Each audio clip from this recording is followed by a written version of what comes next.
place à présent à l'écriture de la classe manager.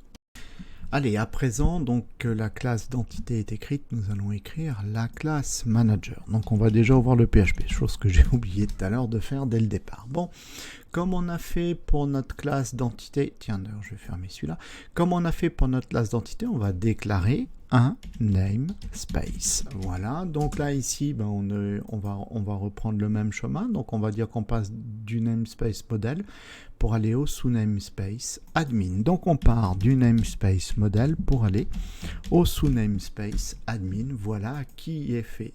Tiens, il a aussi, désolé, un petit problème. Voilà, c'est bien ce que j'ai vu, j'avais oublié mon point-virgule. Bon, ensuite, nous allons déclarer notre classe membre manager. Voilà qui est fait. Alors,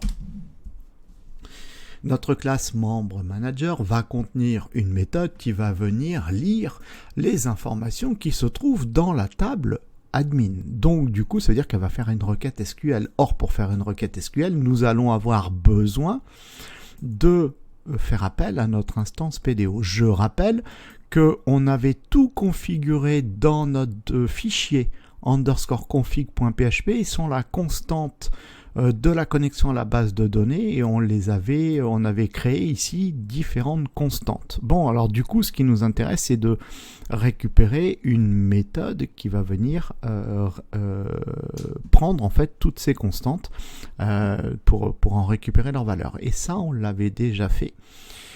Donc je vais fermer ça. Alors ici, si je vais dans Article Manager et je vais tout en bas, voilà.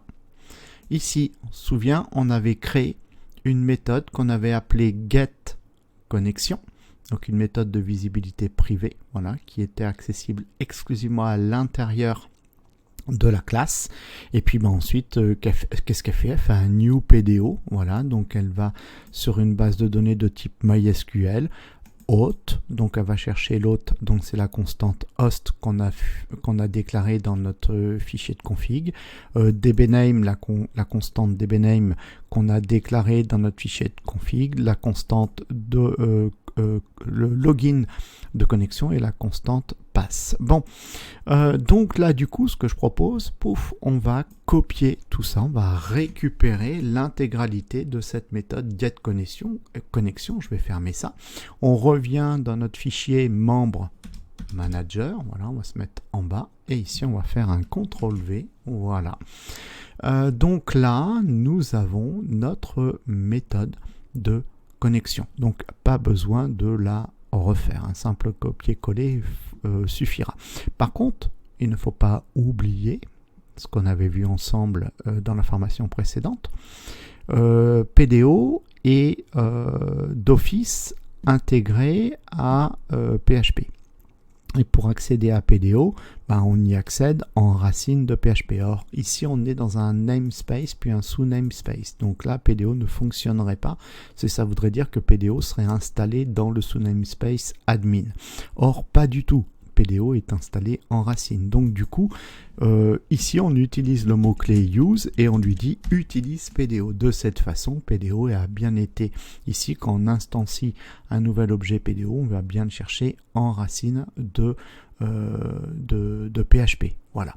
Ça c'est super important, sinon évidemment ça ne pourra pas fonctionner. Donc là c'est fait. Maintenant, tiens, on va créer donc un petit commentaire, puisque là ici ce qui va nous intéresser, c'est de créer une méthode qui va lire la table admin. Voilà, donc là on va lire, attention, lire, donc ici c'est un R, voilà, donc là on va dupliquer les informations et nous allons déclarer notre méthode de visibilité publique de façon à pouvoir y accéder depuis l'extérieur. Public fonction, comment on va l'appeler?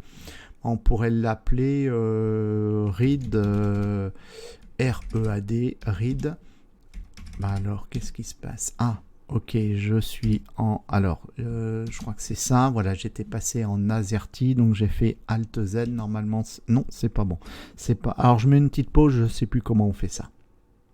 Voilà, donc me revoilà. C'est Alt Maj alt. Voilà, c'est ça qui permet de faire du QWERTY en AZERTY. Bon, si ça vous arrive. Donc j'en reviens à nos moutons. On a dit on va créer une méthode read admin. Pourquoi pas. Bon.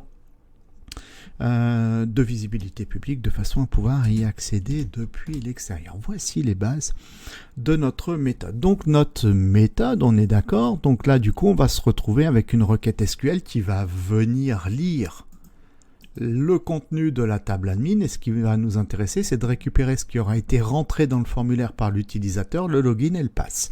Donc du coup, ça veut dire que ici notre méthode readAdmin va prendre deux paramètres. Un paramètre qu'on pourrait appeler login, un autre qu'on pourrait appeler pass. Maintenant, mettons en place notre requête SQL que nous pouvons ranger dans une variable $SQL. Donc là, on va faire quoi? Bien, on va faire un select, on peut faire un select all from la table admin, where le login égale à ce qui nous a été envoyé et le pass égale à ce qui nous a été envoyé. Donc là, c'est parti pour écrire la requête SQL. Donc j'ai dit on va faire un select all from donc la table admin, voilà, sous deux conditions, where, première condition que la colonne login soit égale à un marqueur nommé qu'on va appeler login, voilà, ça c'est la première condition, and.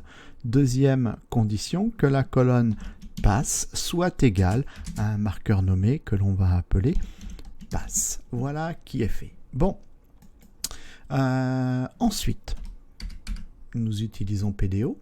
Donc, il va falloir, attention, que l'on prépare la requête SQL, mais comme j'ai dit, donc on utilise PDO, donc ça veut dire qu'il va falloir que l'on récupère ce que nous return notre méthode getConnection. Donc là, ici, on y va. On va aller dans la méthode readAdmin.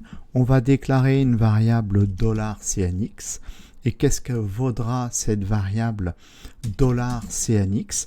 Eh bien, elle vaudra pour l'objet courant ce que nous return getConnection. Donc, de cette façon, nous pouvons accéder à cette variable CNX qui contient l'instance PDO. Et donc, de là, on peut accéder à la méthode prépare de PDO et on va lui envoyer en paramètre notre requête SQL. On va ranger cette information dans une variable $rec pour requête. Ensuite, bien nous allons exécuter notre requête SQL. Pour cela, nous partons de notre variable rec qui contient la préparation de notre requête SQL et on va chercher la méthode execute. Alors ici, on va lui envoyer un tableau. Donc j'écris mon tableau array, voilà. Donc dans notre tableau, on va avoir un couple clé-valeur. Alors première clé, ce sera le marqueur $login. Quelle valeur on va lui donner? Bien, la valeur qu'on va lui donner, c'est ce que l'on va recevoir ici en paramètre, à savoir $login.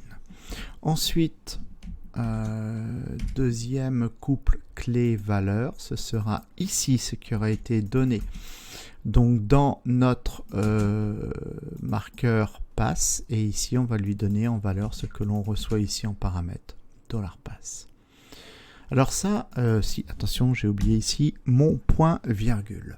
Alors, ensuite, étape suivante, bien qu'est-ce qu'on fait? On va faire un fetch, c'est-à-dire qu'en fait, on va dire comment est-ce qu'on veut récupérer les datas issues de notre requête SQL. Mais justement, tiens, on va faire une variable $data, donc elle va être égale à notre variable $rec qui contient notre requête SQL et on va chercher la méthode fetch et on va lui donner en paramètre une constante, la constante PDO :fetch underscore.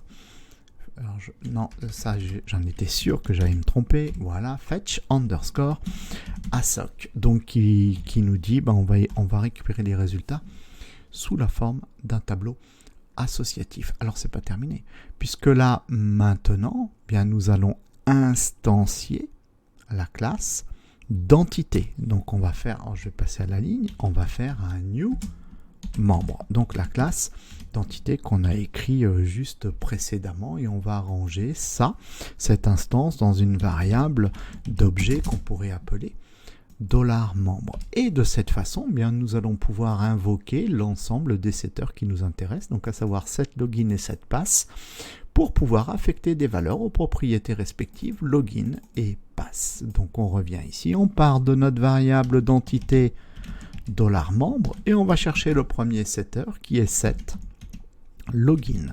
Donc on login. Voilà, on a dit nous allons lui envoyer bien sous la forme d'un tableau associatif $data ce que contient la colonne login. Voilà. Point virgule. Ensuite, on en fait autant, on repart de notre variable d'entité membre et on va chercher le setter pass, setPass, qui va prendre en paramètre donc la variable $data, donc sous la forme d'un tableau associatif, pour récupérer ce que contient la colonne pass. Et pour terminer, notre méthode readAdmin va nous return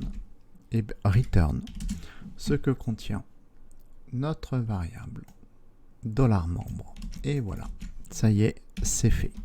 CTRL S, nous venons de mettre en place la classe d'entité membre admin ainsi que la méthode readAdmin.